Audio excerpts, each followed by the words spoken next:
নমস্কার বন্ধুরা, আপনারা যখন আয়ুষ্মান ভারত কার্ডের ইকেওয়াইসি করতে যাচ্ছেন তখন সাব স্ক্রিন আপনাকে সিলেক্ট করতে হচ্ছে। সেখানে আপনারা দেখতে পাচ্ছেন এখানে মুখ্যমন্ত্রী স্বাস্থ্য বীমা যোজনা। এটা মানে কি, এখানে কারা 5 লক্ষ সুবিধা পাবেন সেটা এই ভিডিওর মাধ্যমে আপনারা জেনে নিন স্টেপ বাই স্টেপ।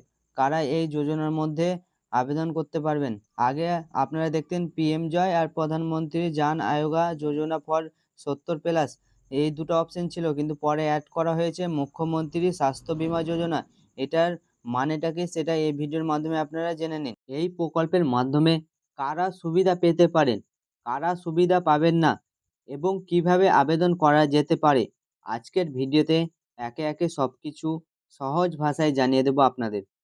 প্রথমেই বলে রাখি, ভিডিওটিতে যে তথ্যগুলি বলছি সেগুলি সংশ্লিষ্ট প্রতিবেদনে প্রকাশিত তথ্যর ভিত্তিতে। আবেদন করার আগে অবশ্যই সরকারি পোর্টালে সর্বশেষ নিয়ম ও যোগ্যতা যাচাই করে নেবেন। প্রথমেই জেনে নেওয়া যাক এই প্রকল্পটি কি। প্রতিবেদনে বলা হয়েছে, আয়ুষ্মান ভারত প্রকল্পের মতো এই প্রকল্পেও নির্দিষ্ট যোগ্যতা পূরণকারী পরিবারকে স্বাস্থ্য সংক্রান্ত চিকিৎসার সুবিধা দেওয়ার কথা বলা হয়েছে। প্রতিবেদনে বছরে 5 লক্ষ টাকা পর্যন্ত অবধি বিনামূল্য চিকিৎসার সুযোগ পাওয়ার কথা উল্লেখ করা হয়েছে। তবে সবাই এই সুবিধা পাবেন না, এর জন্য কিছু নির্দিষ্ট যোগ্যতা এবং শর্ত রয়েছে। এবার আসি সবচেয়ে গুরুত্বপূর্ণ প্রশ্নে, কারা এই সুবিধা পাবেন না। প্রতিবেদন অনুযায়ী যেসব পরিবারের বার্ষিক আয় 8 লক্ষ টাকার বেশি তারা এই প্রকল্পের সুবিধা পাবেন না। এছাড়াও বিভিন্ন সরকারি বা নির্দিষ্ট প্রতিষ্ঠানে কর্মরত এবং অবসরপ্রাপ্ত কর্মীদেরও নিয়ে কিছু শর্ত রয়েছে। যেমন প্রতিবেদনে বলা হয়েছে, ওয়েস্ট বেঙ্গল হেলথ স্কিম 2008 এর অধীনে থাকা অবসরপ্রাপ্ত ও কর্মরত কর্মীরা 1954 সালের কিছু নির্দিষ্ট সরকারি ব্যবস্থার অধীনে থাকা কর্মীরা এবং 1948 সালের এমপ্লয়ার্স স্টেট ইন্স্যুরেন্স অ্যাক্ট এর আওতায় থাকা কর্মীরা এই প্রকল্পের সুবিধা পাওয়ার যোগ্য নন। এছাড়াও কেন্দ্রীয় সরকার বা রাজ্য সরকারের অধীনস্থ বিভিন্ন রাষ্ট্রায়ত্ত সংস্থা, পঞ্চায়েত বা পুরসভা, সাংবিধানিক নিয়ম, ট্রাস্ট ও বোর্ডের নিজস্ব স্বাস্থ্য বীমার আওতায় থাকা অবসরপ্রাপ্ত ও কর্মরত কর্মীদের ক্ষেত্রেও এই সুবিধা প্রযোজ্য নয় বলে প্রতিবেদনে উল্লেখ করা হয়েছে। কেন্দ্র বা রাজ্য বা আধা সরকারি সংস্থার নিয়মিত চিকিৎসা ভাতা পাওয়ার কর্মী এবং পেনশনভোগীদের ক্ষেত্রেও এই শর্ত রয়েছে। এছাড়াও প্রতিবেদনে বলা হয়েছে, ইএসআই প্রক্রিয়ায় ভোটার তালিকা থেকে নাম বাদ পড়া ব্যক্তিরাও এই প্রকল্পের সুবিধা পাবেন না।